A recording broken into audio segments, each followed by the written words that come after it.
Hi there, this is Tim Holt, and I'm going to give you a short sample of my program on Pete Seeger, in which I portray him and talk about his life and sing some of the songs that were important to his life.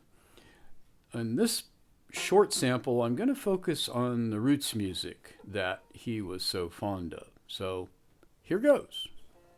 You know, the five-string banjo was invented in 1840, and they just took the traditional four-string banjo and added a fifth string to it.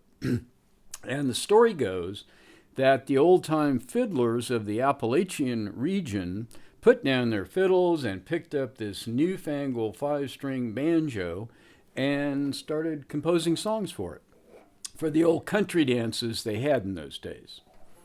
So I'm going to do one of the first songs they composed and for the five-string banjo, and I think you might recognize it. Here we go. You ought to see my Cindy, she lives away down south, and she's so sweet the honeybees swarm all around her mouth. Get along home, Cindy, Cindy, get along home. Get along home, Cindy, Cindy, I'll marry you someday. I wish I was an apple hanging from a tree, and every time that pretty gal passed, she'd take a bite of me. Get along home, Cindy, Cindy, get along home. Get along home, Cindy, Cindy, I'll marry you someday.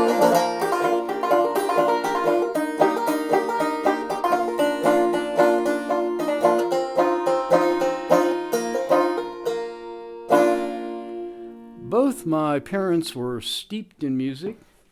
My mother, Constance, was an accomplished violinist who taught at Juilliard. My father, Charles, was a music professor at Berkeley. My mother was the more proper and conventional person and faithful to the three B's: Bach, Brahms, and Beethoven. My father scorned fine music and was drawn to what he considered to be more authentic music.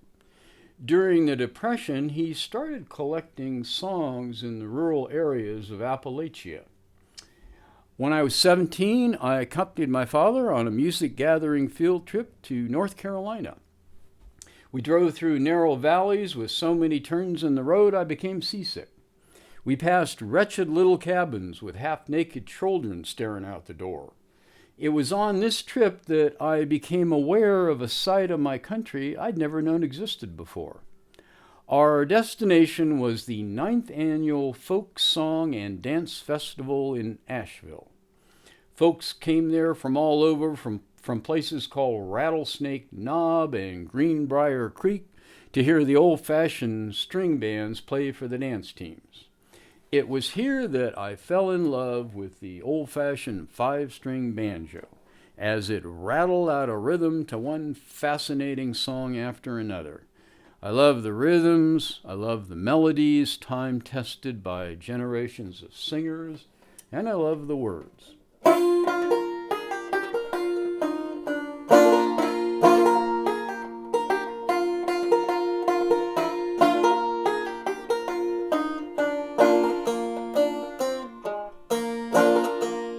Old Joe Clark was a fine old man, I'll tell you the reason why. He kept good liquor in his house, good old rock and rye. Old Joe Clark, he had a house 15 stories high. Every story in that house was filled with chicken pie. Fare ye well, old Joe Clark, fare ye well, I say. Fare ye well, old Joe Clark, I'm a-going away. I wouldn't marry an old school teacher, tell you the reason why. She blows her nose in old cornbread and calls it pumpkin pie. Wish I had a nickel, wish I had a dime. Wish I had a pretty girl, I'd kiss her all the time.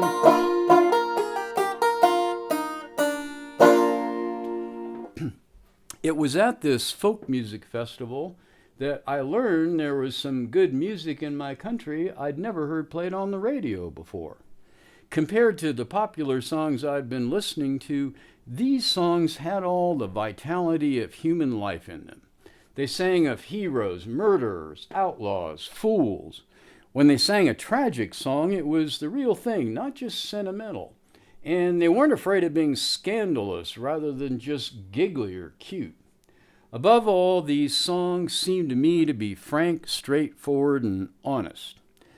Compared to the popular songs that I'd been listening to, they had all this strength and vitality to them. And the popular songs that I'd been listening to, by comparison, seemed to me to be weak and soft, with their constant variations on "Baby, baby, I need you." Back then, I started learning that style of music, and I'm still learning it. I found that some of the simplest music can be some of the most difficult to do. You ought to see my blue-eyed Sally. She lives away down in Shinbone Alley. Numbers on the gate, numbers on the door. House next door is a grocery store. Going down to Cripple Creek, going on a run. Going down to Cripple Creek to have some fun. Going down to Cripple Creek, going in a whirl. Going down to Cripple Creek to see my girl. Got a gal at the head of the creek, and I go up to see her about the middle of the week. Kiss her on the mouth, sweet as any wine, wraps herself around me like a sweet potato vine. Going down to Cripple Creek, going on a run. Going down to Cripple Creek to have some fun. Going down to Cripple Creek, going in a whirl. Going down to Cripple Creek to see my girl.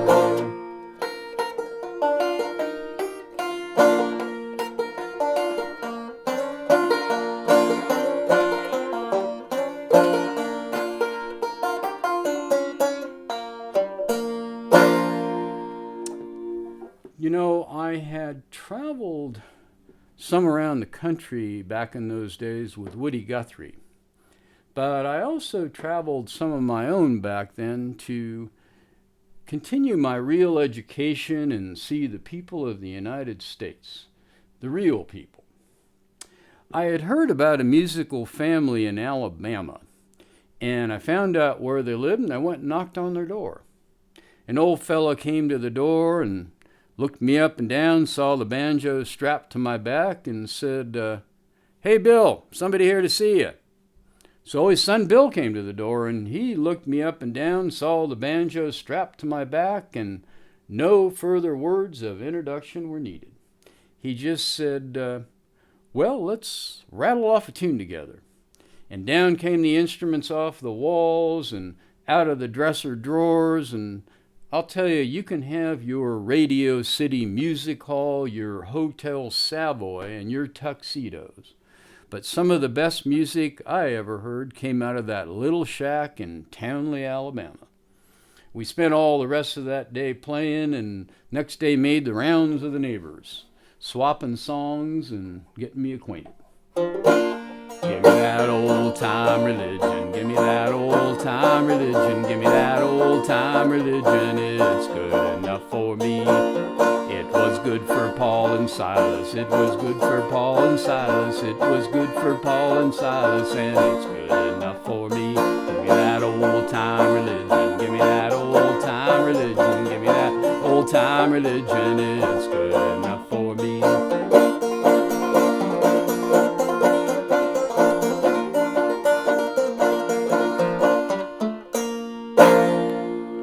Well, thanks for listening to that sample of my program on Pete Seeger, coming to a house concert near you sometime in the near future.